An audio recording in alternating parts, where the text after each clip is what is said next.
A race where Secretary General Fikile Mbalula is speaking. Let's take you live there.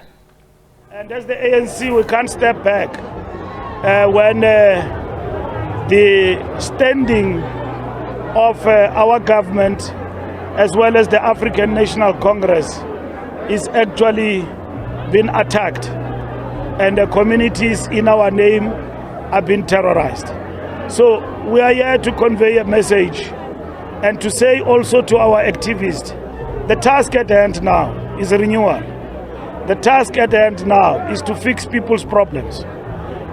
People who are fighting for one thing or the other, in particular Magashule, as the person who comes from this particular area, those are his battles.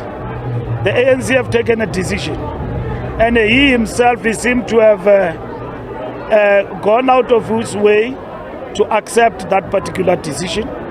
He did not put any effort to push it back or anything of that sort.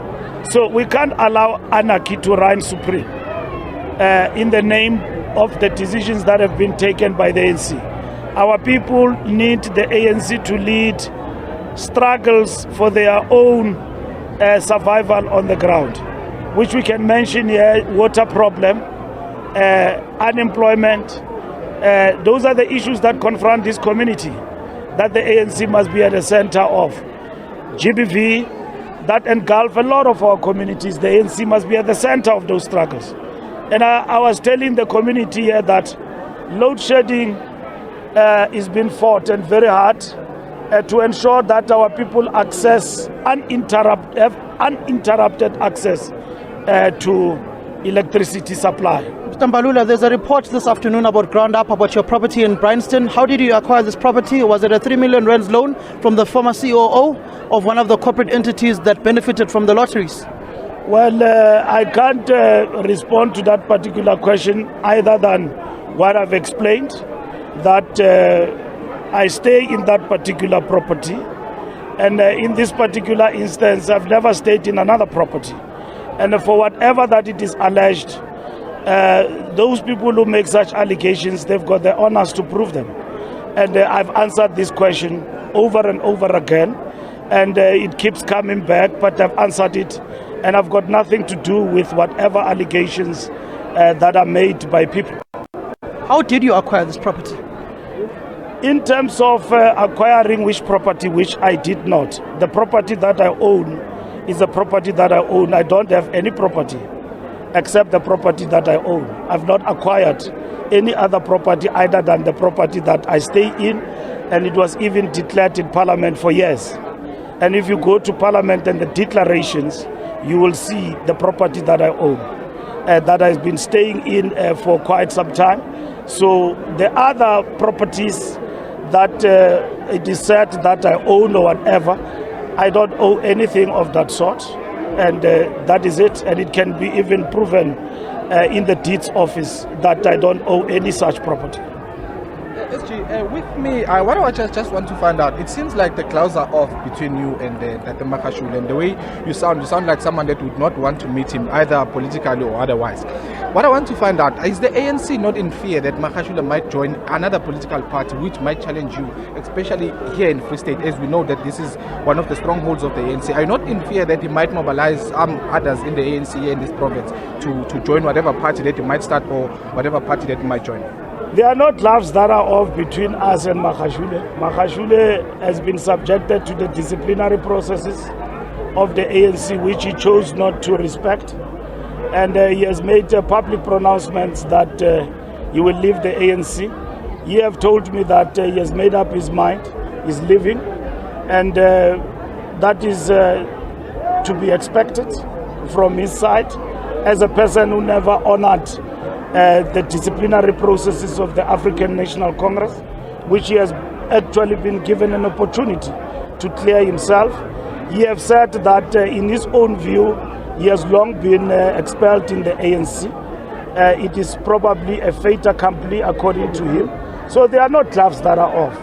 We have not put up any struggle to deal with Magashule as a person.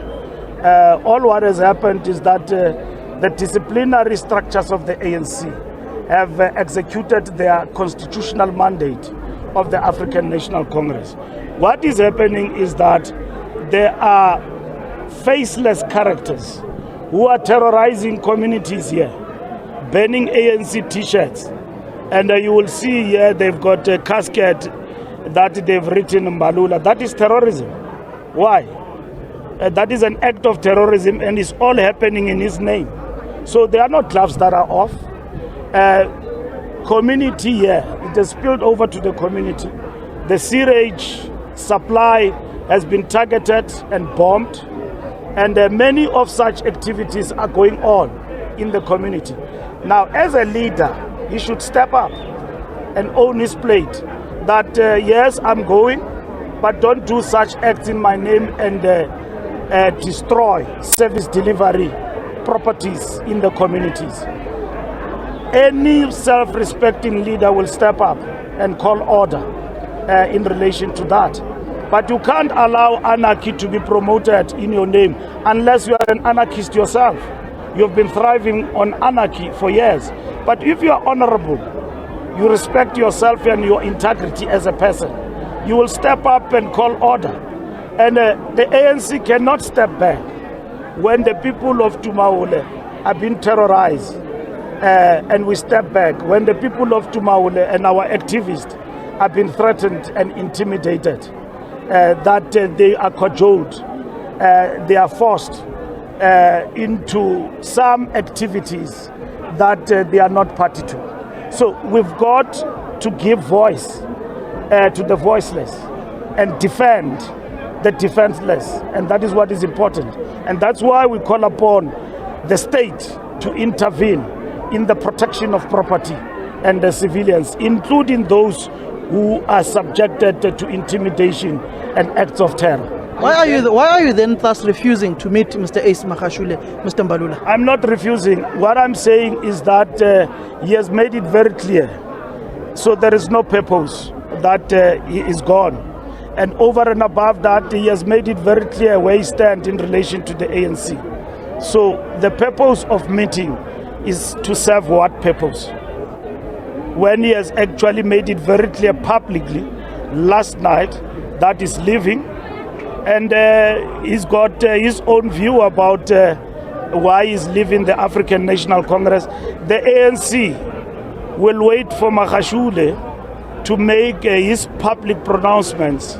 Anything that distorts the African National Congress will be responded to. And in this particular instance, a meeting will not serve any purpose of any sort in this regard, because he has made his intention very clear that he's leaving, and that next week on Monday he will make public pronouncement on that. And then he has also made observations that are scathing against the leadership of the ANC, and which some would believe are actually distortions. But at the right time, we will respond. We are not here to chase Magashule for whatever reason that he believes that it is time for him to give it up and then to leave. We've got the responsibility to serve our people, and that is what is important for us. Secretary General, despite everything that had happened today, I mean, the coffin written your name, and looking at the number of people who have turned out, are you confident that Tumahole is now under the radar of the ANC? And of course, are you saying, Mr. Magashule, I mean, we are told ANC can only speak back what is incorrigible. Are you confident, or are you saying Mr. Magashule for now is incorrigible, to can really be accepted back into the ANC? The choice is on an individual. I can't speak for an individual. If an individual goes on national television and pronounces that I'm gone in the ANC, and then it's done, and therefore it is upon an individual. And Magashule is not a street branch member. He's a former Secretary General. He's a former chairperson of the ANC, not for 2 weeks, for the very longest time. So he knows what he is doing, and whatever that he's doing, he has made up his mind. So he told me about it, and so I'm aware of it. So in this particular instance, I think there is no turning back on his part. He has made up his mind, and that is it. And your message has gained resonance here? Our message is a message of consolation, is a message of authority is a message of determination to our people that they must not be engulfed by acts of terror and intimidation. So there's been intimidation that has been going on here. There's not been a spontaneous act of mobilization where people come out in their numbers and support a leader. Nothing wrong about that. But to intimidate and ban ANC property and ban service delivery locations, it's intimidation. It's an act of terror. And that is what is actually happening. So Magashule himself, these things are done in his name. He has not condemned all of those activities. But over and above that, there's not been any action on the part of the community or whoever that has basically been sympathetic to those acts. So if you resonate with the people, why intimidate? Why destroy property? Why attack them? Why mobilize them by intimidation? If you are supported, you are a people's leader, the ANC will contest its ideas among the masses. The ANC will not impose and will not impose itself. It has never done that. It has sold its idea to the people, and the people have bought into the ANC, and the people own the ANC. We will not stand in the way of any leader who mobilizes his own people, who believe in him as a person. We will not stand against that. We will stand up against acts of terror and intimidation, and we call upon state to intervene in that regard, to safeguard and ensure that everybody feels safe and feels protected.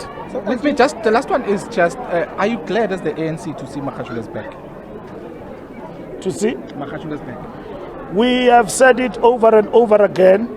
We don't enjoy expulsion of members of the ANC. Where it could be prevented and so on, members themselves have got to step up and basically ensure that they actually do so. Let me explain to you what has happened here. There were charges that were laid against Mr. Magashule by the ANC, and he failed on both charges. Magashule did not come to the fore to defend himself against the charges. He was absent, even to the end. And in this particular instance, it has basically become very clear that there is not any back for him, not for the ANC. So he has made up his mind from the onset. What else can we do? When somebody says that he has been expelled a long time ago, and then that is in the fragmentation of his imagination. So he did not deem fit to defend his membership of the ANC. And therefore to say at the end, I did everything as a person to defend my membership. So what should the ANC do? The ANC must undermine its disciplinary process and then undermine its own constitution for an individual. Where will the ANC be? The ANC will not throw its constitution away at the expense of an individual. Neither does the ANC enjoy or celebrate expulsion of any other member. And that is what is important. The last question before we leave. You did mention something about the ones who were banning T-shirts of the ANC. But what exactly ANC is going to do with other members who were part of and parcel of that? And the last one, in webinar last week, there's been one member of the PEC who sweat at the community. And then the video has been doing viral. So what exactly is the ANC going to do? The ANC in the renewal project, whenever members misbehave, the ANC will deal with those matters. May it be a PC member, branch member, and all of that. As long as their credentials are proven, the organization will act without fear or favor. The same as we're doing with the DC. We will act. And members must then oblige and respect those internal processes of the ANC. We have promised our people that we will reform. We will change our ways. And this is what... All right, of course, live visuals coming through. A response by Secretary General of the African National Congress, Fikile Mbalula, on the back of the meeting with some of the party structures there in Paris in the Free State. Samkele Maseko, our report on the ground, bringing us the latest there.